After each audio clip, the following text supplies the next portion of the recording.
ദേവസ്വം ഭൂമിക്കൊള്ളയ്ക്ക് പിന്നാലെ ക്ഷേത്രവും പുറമ്പോക്കെന്ന് സംസ്ഥാന സർക്കാർ. കൊല്ലം ചവറ മായയക്ഷിക്കാവ് ക്ഷേത്രം സർക്കാർ പുറമ്പോക്ക് ഭൂമിയിലെന്ന റവന്യൂ വകുപ്പിന്റെ വിവാദ ഉത്തരവ്. ക്ഷേത്രം ഉൾപ്പെടുന്ന 1.53 ഏക്കർ ഭൂമി ഇപ്പോഴും സർക്കാർ പുറമ്പോക്കെന്നാണ് ഉത്തരവിലെ പരാമർശം. റീസർവേയിലൂടെ ക്ഷേത്രഭൂമി തട്ടിയെടുത്തതിന് പിന്നാലെയാണ് പുറമ്പോക്ക് ഭൂമിയെന്ന റവന്യൂ വകുപ്പിന്റെ ഈ ഉത്തരവ്. ക്ഷേത്രഭൂമി തട്ടിയെടുത്ത സ്വകാര്യ വ്യക്തികൾക്കും സർക്കാർ ഉത്തരവിൽ സംരക്ഷണം നൽകുകയാണ്.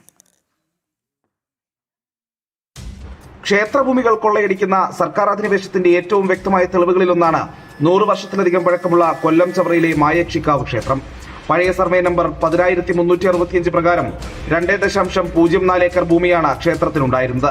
എന്നാൽ റീസർവേ കഴിഞ്ഞതോടെ ക്ഷേത്രഭൂമി വെറും 79 സെന്റായി ചുരുങ്ങി.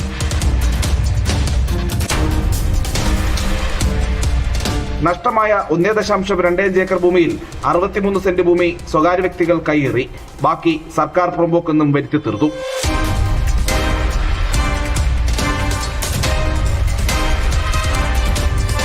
സർക്കാർ കയ്യേറ്റത്തിൽ മൗനം പാലിച്ച ദേവസ്വം ബോർഡ് ഉദ്യോഗസ്ഥർ സ്വകാര്യ കയ്യേറ്റക്കാർക്കെതിരെ നടപടി ആരംഭിച്ചു. എന്നാൽ ജില്ലാ കളക്ടറും ലാൻഡ് റവന്യൂ കമ്മീഷണറും ലാൻഡ് റവന്യൂ സെക്രട്ടറിയും നിലപാട് സ്വീകരിച്ചത് കയ്യേറ്റക്കാർക്ക് അനുകൂലമായി.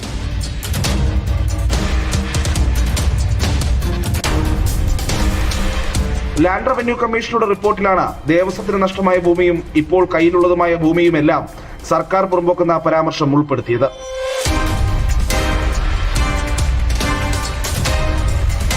റീസർവേയിലൂടെ ക്ഷേത്രഭൂമി തട്ടിയെടുത്ത ശേഷമാണ് എല്ലാം സർക്കാർ ഭൂമിയെന്ന അവകാശവാദം ലാൻഡ് റവന്യൂ കമ്മീഷണർ ഉന്നയിക്കുന്നത്. ഇതോടെ ക്ഷേത്രഭൂമി തട്ടിയെടുത്ത സ്വകാര്യ വ്യക്തികൾക്കെതിരെ നടപടി സ്വീകരിക്കാനും ദേവസ്വം ബോർഡിന് കഴിയാതായി. പ്രജിത് മോഹനൻ, ജനം, തിരുവനന്തപുരം.